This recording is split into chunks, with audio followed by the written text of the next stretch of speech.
Olá, você que nos acompanha aqui no canal da Caute Brasil. Hoje eu vou falar, vou puxar um gancho a partir do Lorenzo Luca, um centroavante que vem sendo disputado por grandes equipes da Série A. Mas eu vou falar dentro da perspectiva dele, de como essa posição era historicamente no futebol italiano e como ela vem, digamos assim, mudando. O Luca, ele é um centroavante de 2 metros de altura, bastante alto.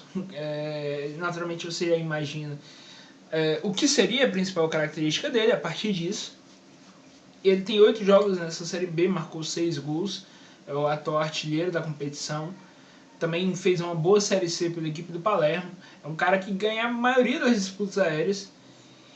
E isso vem chamando a atenção, a imposição física que ele tem, a capacidade de marcar gols, ganhar disputas aéreas. Eu até fiz um vídeo no canal Caute Brasil Skills, que é o nosso canal para lance de jogadores. Eu vou deixar aqui aqui em cima no vídeo para vocês assistirem. E assim, é um centroavante que eu pessoalmente, quando eu estava editando, eu busquei muito material desse jogador, busquei principalmente na equipe do Palermo. E quando eu vi, a princípio, eu disse, cara, não me agradou tanto, que me parecia um centroavante que não agregava tanto fora da área. Hoje, acompanhando pelo que eu vi, hoje mesmo, nesse dia de hoje, eu busquei o material dele, basicamente todos os lances dele na equipe do Pisa, e já pareceu algo diferente. Já pareceu um cara que aportava mais, que vinha evoluindo nesse aspecto. E ele meio que para mim representa o que é a essência do centroavante italiano, o chamado bomber, que era aquele centroavante que ficava na área, teoricamente mais paradão, que era oportunista, que ganhava disputa pelo alto, que fazia gol feio, que fazia gol de cabeça. E, bem, a gente pode lembrar de vários caras assim. O Luca Toni, que foi uma grande referência, que marcou muito pela Fiorentina. O Inzaghi, que era um pouquinho mais móvel que esses, mas que era muito de área também. Que foi um grande centroavante da equipe do Milan, da Juventus, mas ele agregava muito pouco na construção da equipe. Peguei a imagem do Lucarelli, basicamente porque é um centroavante que eu gosto muito, um pouco de nostalgia da infância e tudo mais, mas ele também era um pouco desse perfil, um cara muito forte. E é bom mostrar a presença do Lucarelli, porque a gente também vê esse tipo de centroavante em várias equipes menores, até ainda hoje, mas você vai encontrar bastante nos anos 2000, nos anos 90. Basicamente em toda a história do futebol italiano, esse perfil de centroavante foi muito notório. Ainda trago também a figura do Vieri, um ídolo da Inter, o Ravanelli, também um ídolo da Juventus. E assim, eu cito alguns para mostrar como esse perfil de centroavante, um definidor, um homem de área, um cara que ia ganhar de zagueiro de cabeça, se antecipar. Esse tipo de centroavante, e que normalmente eram caras que participavam do jogo pouco assim fora da área, esse tipo de centroavante sempre foi muito comum, sempre foi muito presente no futebol italiano. Não apenas os italianos, mas também alguns estrangeiros, e aí eu cito 3 para pegar de referência. O Hernan Crespo, que marcou por várias equipes, principalmente pelo Parma, foi recentemente o técnico do São Paulo. Outro ídolo da Juventus, o David Trezeguet, um argentino naturalizado francês, e o Bierhoff, um alemão conhecido por ser um grande cabeceador, basicamente. Mas assim, quando eu penso no futebol de hoje, o futebol italiano vem mudando, não só o futebol italiano, o futebol mundial como um todo mudou. E se você duvida dessa afirmação, procure, por exemplo, as médias de gols da Champions na década passada, aliás, no início dos anos 2000, e compare com o que é atualmente. Ou aliás, assista qualquer partida que você vai perceber uma diferença na forma como as equipes constroem, na forma como as equipes se defendem. E isso acaba afetando não apenas a posição do centroavante, mas talvez o jogo como um todo. Mas especificamente falando dele, acho que se cria essas novas necessidades, E hoje o que a gente vê como tendência são centroavantes que tendem a sair mais para fazer jogadas de pivô, para se associar e, como eu mostrei aí, abrir espaços. Acho que no futebol italiano tem muitas equipes que marcam de forma mais individual. Essa semana eu cheguei a fazer um vídeo, por exemplo, sobre a equipe da Fiorentina. Falei muito, por exemplo, da equipe do Vlahovic, que era um cara que basculava de cima a baixo, tentando gerar a linha de passe, tentando atrair, abrir espaço, deslocar os zagueiros. E, consequentemente, não falando só dele, a gente tem vários exemplos na Série A hoje, mas você cria essa tendência de abrir espaço na linha de defesa para infiltração de um ponta, de um volante que vem de trás, do próprio meio, camisa 10, ainda que não tenha necessariamente em todas as equipes essa presença de jogador. Mas é uma forma de você tentar bater um sistema defensivo. É você tentar criar movimentos a partir do centroavante para mexer com a linha defensiva. E esse cara acaba tendo uma importância muito grande. Por exemplo, também o adversário vai te pressionar alto e você vai tentar uma saída longa, meio a moda antiga também, mas você vai querer que o centroavante retenha a bola, que o centroavante seja capaz de dar continuidade à jogada, não apenas disputar. E na Série A tem, acho que hoje, grandes jogadores nesse aspecto.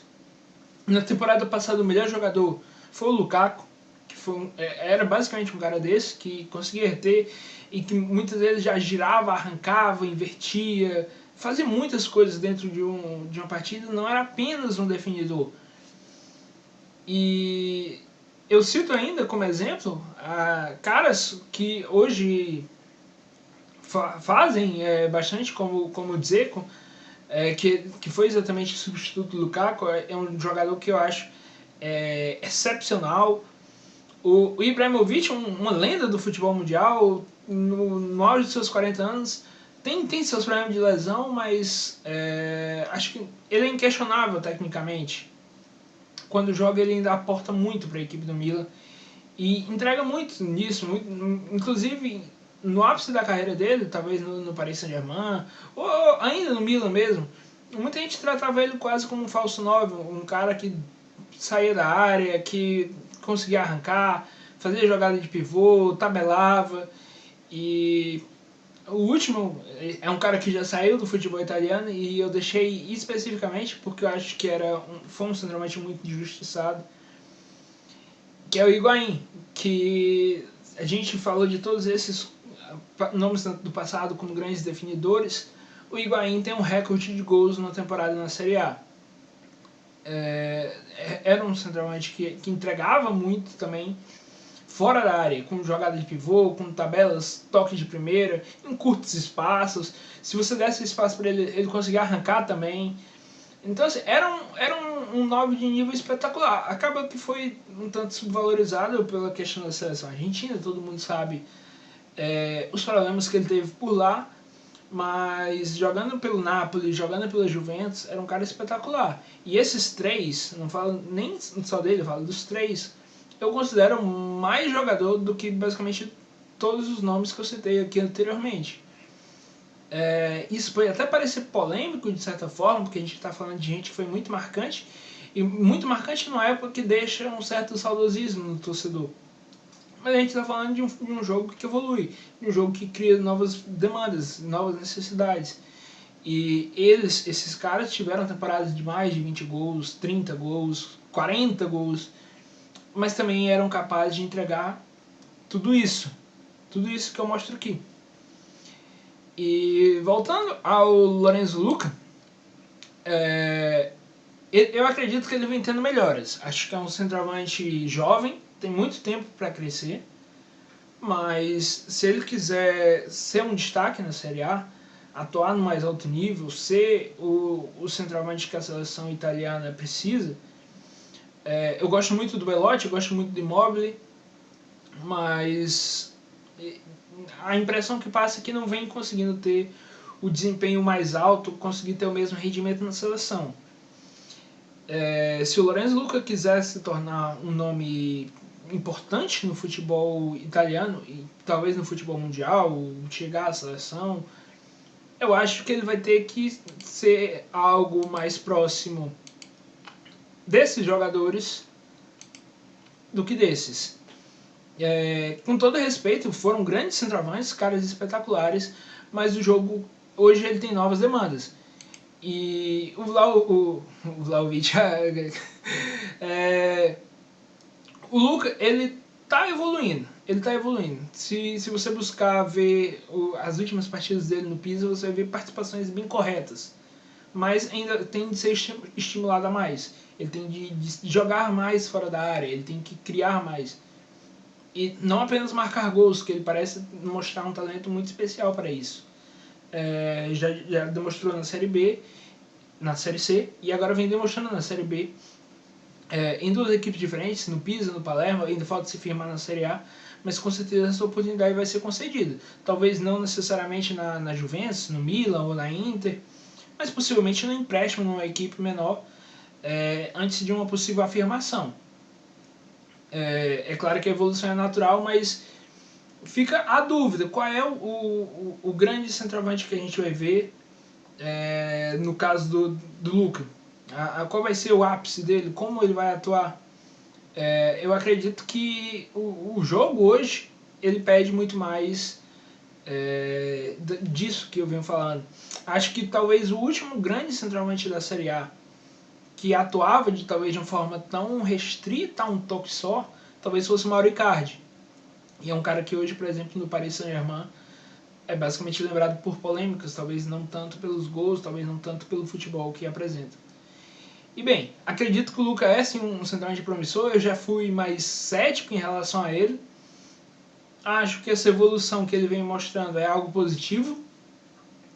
E veremos qual clube vai contratar esse jogador. É muito difícil ser mantido no Pisa quando tem tantos clubes interessados, quando ele vem performando bem. Mas o alto nível do futebol italiano e o alto nível do futebol mundial pede mais. E acho que ele vai ter de ser estimulado a isso. Bem, o que vocês acharam? Vocês gostaram desse vídeo? Vocês conhecem o futebol do Luka? O que vocês acham desses centroavantes que eu citei? Vocês concordam que Dzeko, Higuaín, Ibrahimovic... Acho que Ibrahimovic todo mundo vai concordar, mas Dzeko e Higuaín acho que vai gerar uma certa dúvida. São melhores que os anteriores?